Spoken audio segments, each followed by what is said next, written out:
Mas aí no dia 26 do evento a gente vai ter esse material para todas e todos que vierem ao evento. Bom, primeiramente agradecer a oportunidade que vocês ofereceram ao solicitar uma reunião para nós debatermos o projeto de lei 68 de 2017. O atraso, inclusive, no começo da reunião se deve ao fato de a Câmara Municipal estar votando um projeto de lei que dispõe sobre desestatização e parcerias. Esse é um projeto que tem por objetivo desestatizar ou privatizar alguns ativos municipais, como o Autódromo de Interlagos, o AMB, fazer concessão de uso de alguns outros equipamentos, como o estádio do Pacaembu, né? Alguns equipamentos da prefeitura que implicam em gastos de recursos, né? A prefeitura coloca recursos e não tira absolutamente nada, não ganha absolutamente nada. Não significa que já desestatizou, já privatizou, nada. É um projeto de lei que permite ser encaminhado à Câmara Municipal quais são os ativos municipais que eventualmente podem ter parceria com iniciativa privada ou mesmo ser privatizado. Mas queria dizer a vocês que, né, nessa oportunidade desse projeto de lei que está votando agora, que é o 240, que institui o Conselho Municipal de Desestatização e Parcerias, eu incluí um parágrafo, é uma emenda que a gente chama de emenda parlamentar, e essa emenda parlamentar ela se transforma num artigo à lei. Eu queria ler com vocês até para afastar algumas dúvidas e principalmente aquilo que se diz nas redes sociais e muitas vezes não corresponde nem com o que está sendo votado, nem com aquilo que eu como vereador e outros vereadores defendem e assim por diante. O parágrafo 5º que eu introduzi nessa lei que acabou de ser votada agora e aprovado por unanimidade pelos vereadores, esta emenda diz assim: as unidades educacionais da rede municipal de educação. O que é que compreende unidades educacionais da rede municipal de ensino? Centros de educação infantil, SEI, né, que atende crianças de 0 a 3 anos. Escolas municipais de educação infantil, que atende crianças de 4 a 5 anos, 11 meses e 29 dias. Escolas municipais de ensino fundamental, né, tanto o ensino fundamental 1, quanto o ensino fundamental 2, quanto o ensino médio, quanto as EMEBs, que são escolas municipais para atender as crianças com bilíngues, né, também CIEJA, todas as unidades. Então, aqui o artigo que eu incluí diz assim: as unidades da rede municipal de educação e as que venham a ser criadas, aquelas que forem criadas, construídas, tal, excetuam-se enquanto objetos das competências citadas no inciso 2 do parágrafo 2º desta lei. O que diz o artigo 2º, né, inciso 2 do parágrafo 2º? O artigo 2º, compete ao Conselho Municipal de Desestatização e Parcerias, observado o disposto nos artigos 13 e 112 da Lei Orgânica Municipal. Esse artigo 13 e 112 diz que qualquer coisa que vai privatizar ou vender, ou fazer concessão, tem que passar pela Câmara Municipal. O Conselho não tem competência de dizer, ó, vende isso, tá? Tem que passar por aqui, né? E no inciso, e os incisos desse artigo diz assim: qual é a competência do Conselho Municipal? Gerir e supervisionar o Programa Municipal de Parcerias Público-Privadas, decidir quais bens, serviços ou participações societárias do município serão objeto de desestatização, bem como aprovar os projetos de alienação, venda, concessão, permissão e parceria público-privada, inclusive quanto à sua modelagem. Então, o que é que eu aprovei? Que esse inciso 2 aqui não pode ser aplicado para as escolas existentes hoje e para aquelas que vierem a existir. Então, afasta-se qualquer possibilidade de privatização das escolas da rede municipal de ensino. Por que isso? Porque nós, né, o meu gabinete, o meu mandato, nós somos favoráveis ao ensino público, gratuito, laico, de qualidade, para todos, em todos os níveis. Escola pública, entendido como escola estatal, mantida pelo poder público, sob gestão do poder público, financiada pelo poder público. nós somos contrários a convênios e terceirizações. E para afastar ainda mais qualquer dúvida sobre isso, eu também sou autor do projeto de lei, o projeto de lei 287, que dispõe sobre o seguinte: artigo 1º, as edificações municipais voltadas ao funcionamento de unidades educacionais não poderão ser objeto de conveniamentos para as unidades educacionais das redes conveniadas indireta. Artigo 2º, fica conceituado como rede conveniada indireta as entidades que gerenciam o próprio municipal, os prédios municipais e os bens móveis necessários ao seu funcionamento através de convênio com o poder municipal. Artigo 3º, as unidades educacionais da chamada rede conveniada indireta, funcionando em próprios municipais, deverão retornar ao município para compor unidade educacional da rede direta. Parágrafo único. Cada unidade deverá ser incorporada à rede direta no momento que findar o termo de convênio hora vigente após a promulgação desta lei. Artigo 4º. As demais unidades educacionais indiretas que funcionem em edificações locadas pelo poder público, pelo Poder Executivo Municipal da Educação deverão, quando dos términos dos contratos, ser locados pela entidade da sociedade civil e compor o termo de conveniamento. Parágrafo único. Ao findar os contratos de locação citados no caput desse artigo, fica extinta a chamada rede conveniada indireta. Por que eu estou lendo esse projeto? Porque tem tudo a ver com o que nós estamos conversando aqui. Vocês terem uma ideia?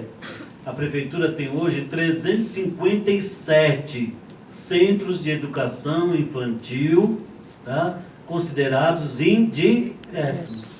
O prédio é da rede municipal. Quem trabalha lá? Concursado? Não. Se essas escolas forem devolvidas para a rede direta, quem vai trabalhar lá? Não. Concursados. Concursados habilitados. Tá? Então, aqui está se falando em impedir que os concursados escolham?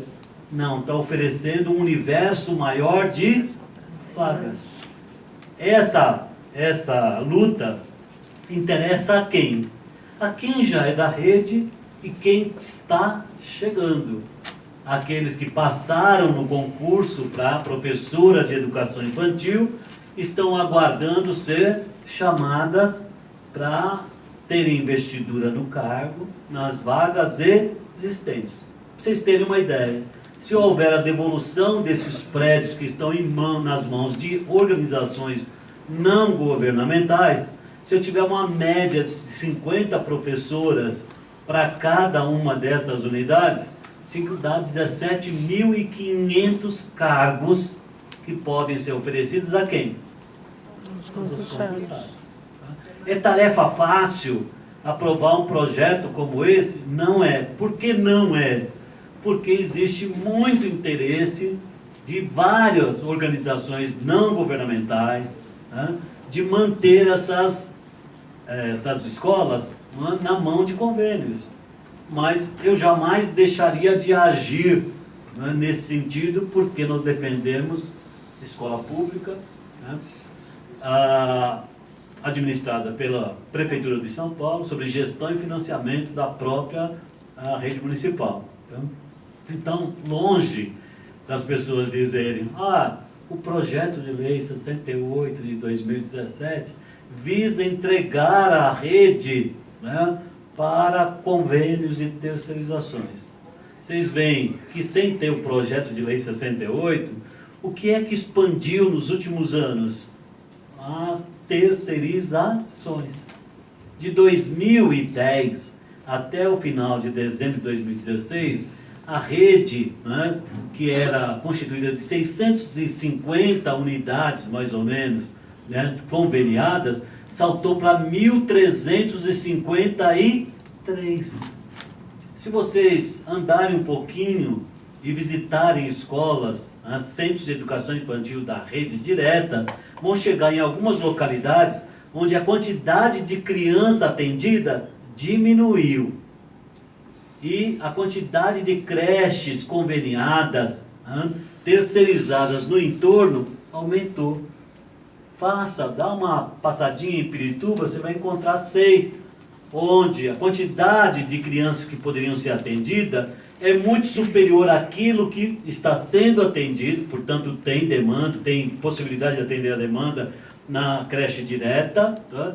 E no entorno tem 3, 4 creches conveniadas. Então o processo de terceirização vem acontecendo em prejuízo de quem?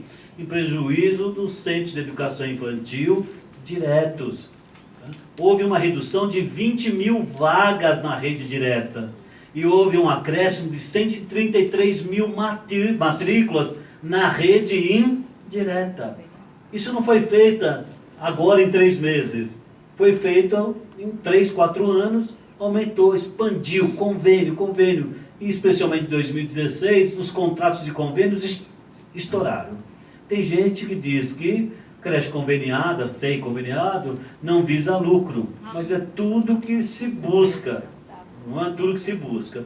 Tá bom, dito isso, eu acho que fica claro, eu tenho o maior respeito por todo mundo que acompanha a rede social, que escreve em rede social, muitas vezes eu não respondo, não é? Porque eu acho que é bom ter a expansão das opiniões, né? Mas nesses dias eu até respondi, né, a algumas pessoas, porque é meu dever como agente público, como vereador, dialogar, esclarecer, né, e dizer qual é a intenção do PL 68/2017. Tá? Primeiramente, quando foi aprovado, que já houve duas transformações de cargos de quem trabalhava em antiga creche, hoje Centro de Educação Infantil.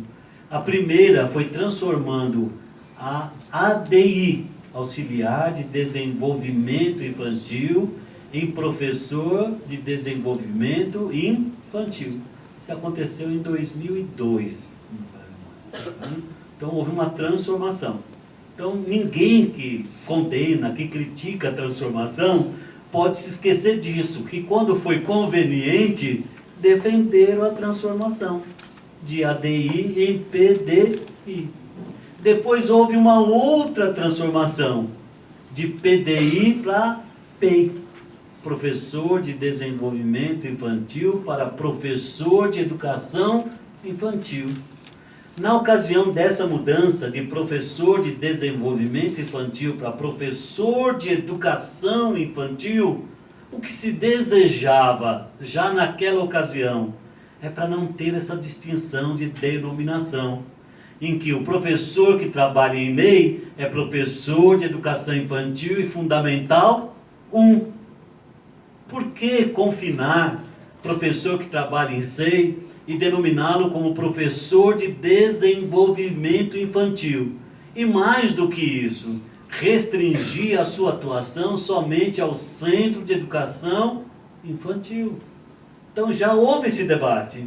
E esse debate foi tão intenso que quando a transformação de PDI para professor de educação infantil aconteceu, na própria lei tinha um artigo que permitia, no prazo de alguns anos, as professoras de educação infantil se transformarem em professor de educação infantil e fundamental 1. Houve um prazo para fazer isso. Por que as pessoas não fizeram? Mas não é que todos não fizeram, tem gente que fez.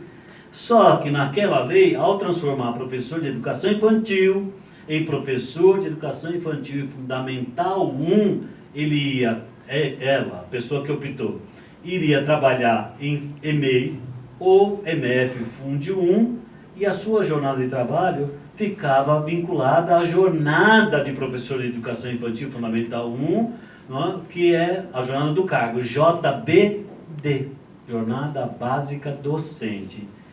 Ela deixava de ser J30, jornada de 30 horas, jornada do cargo, para ser jornada básica docente, que é a jornada do cargo de professor de educação infantil e fundamental 1, professor de ensino fundamental 2 e médio.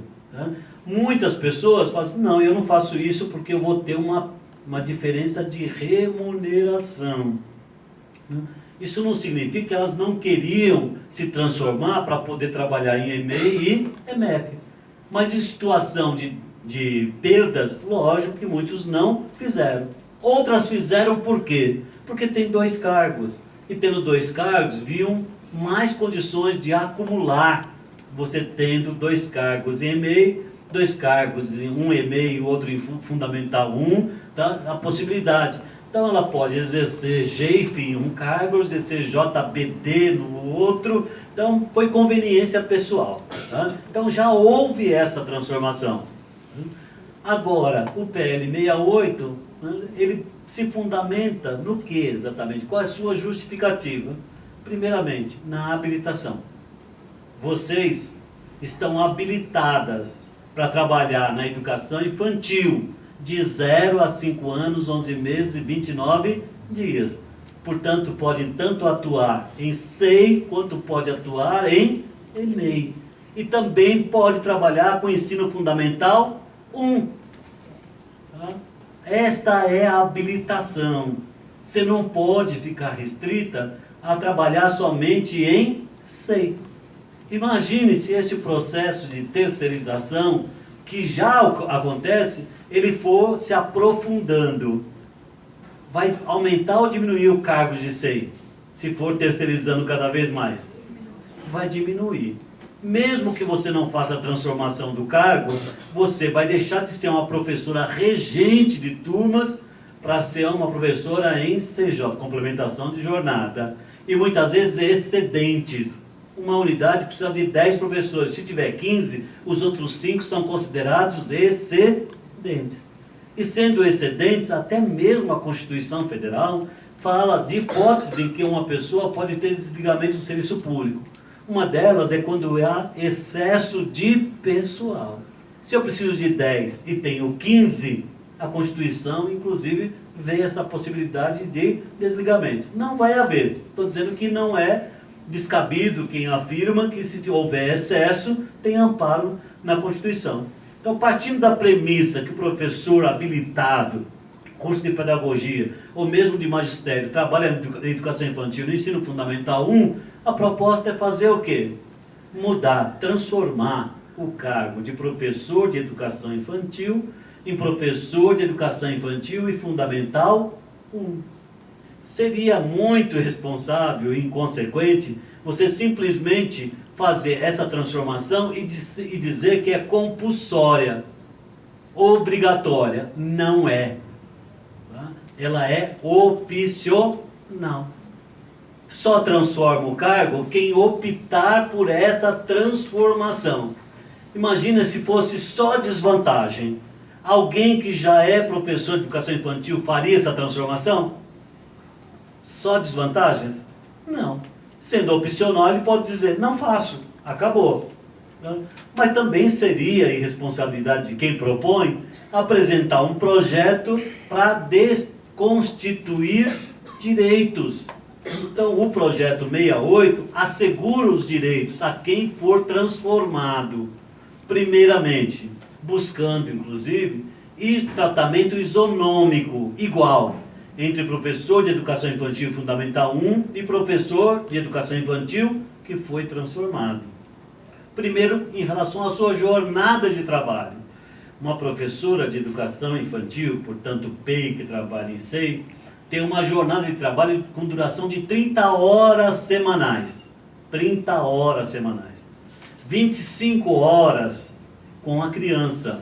5 horas atividade, que eles chamam.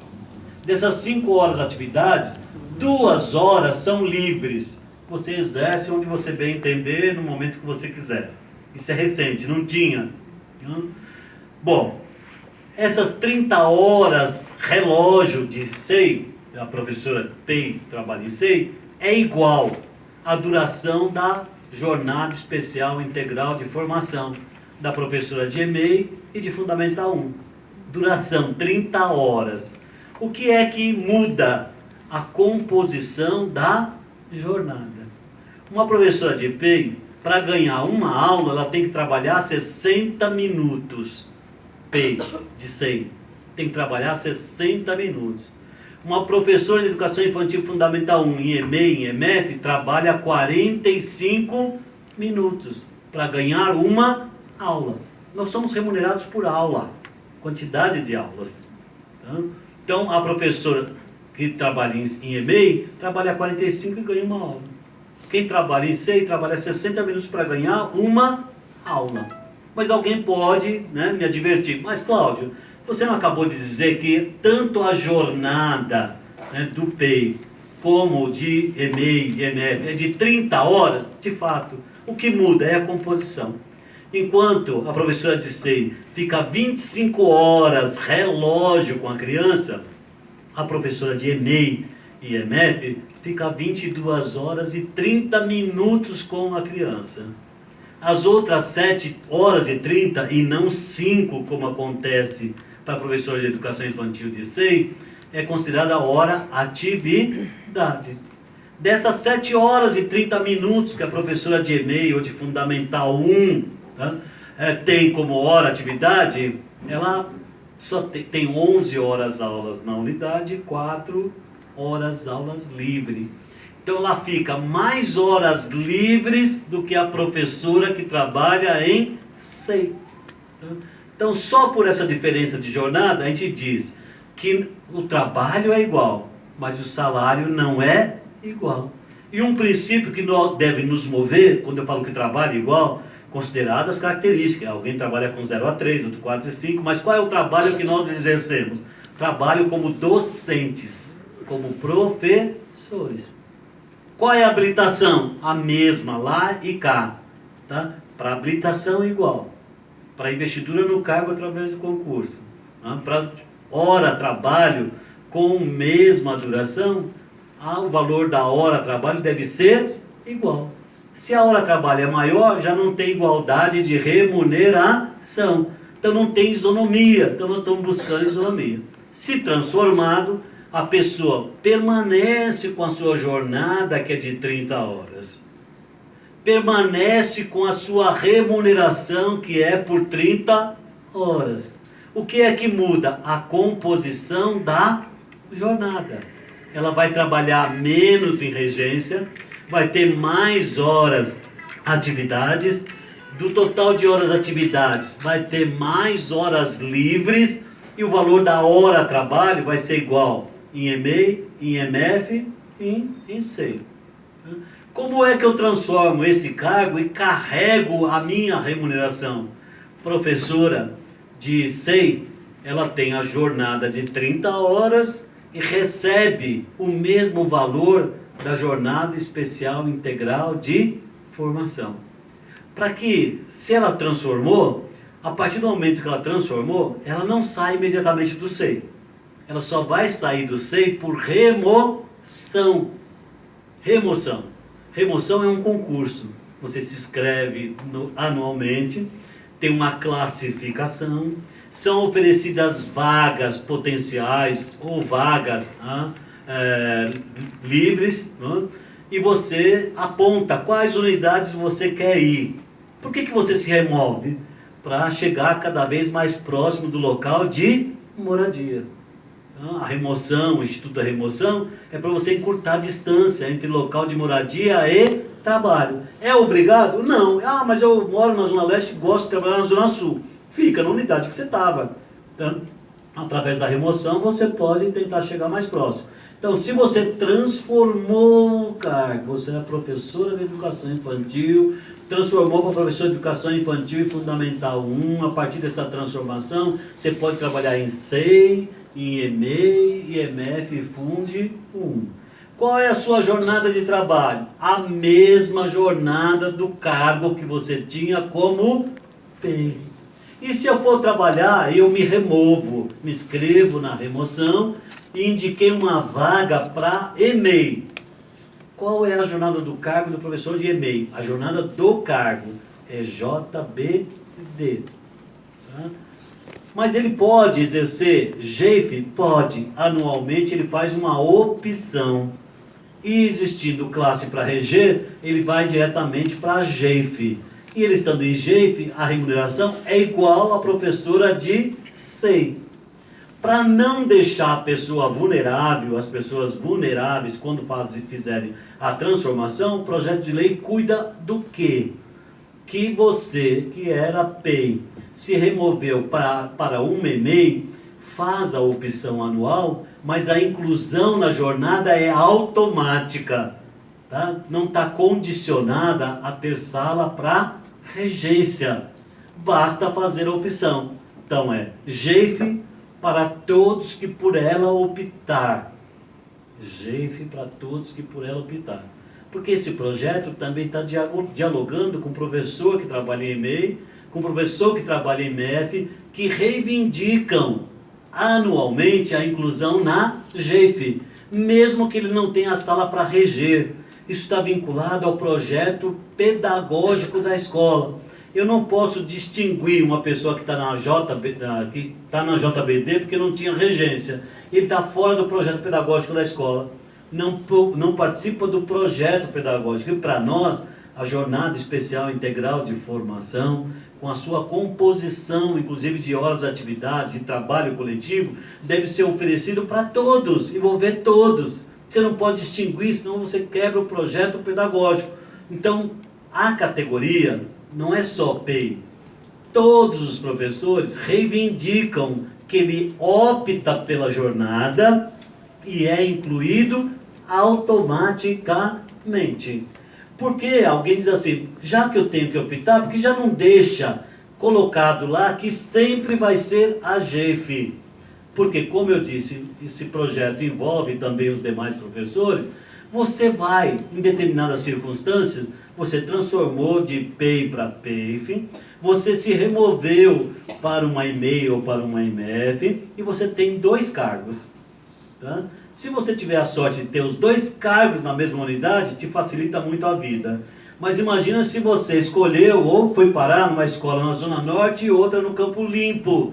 Você não vai ter como compatibilizar, né, o acúmulo de cargo. Então, a cada ano, você pode ver como é que você vai compor a sua jornada. Tá? Diz, não, eu vou pegar GEIF aqui, e o outro eu vou flexibilizar, vou pegar JBD. Mas se não der de jeito nenhum, para evitar que você peça exoneração ou afastamento sem vencimento, você diz, não, esse ano eu vou cair para JBD, que é melhor do que perder o cargo.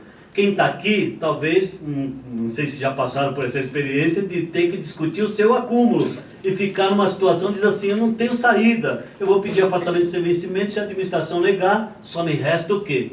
Pedido de exoneração. Então, o projeto de lei cuida de garantir todos os direitos que você possui, ampliar o seu direito quanto à composição da jornada, ampliar o seu direito quanto à segurança de que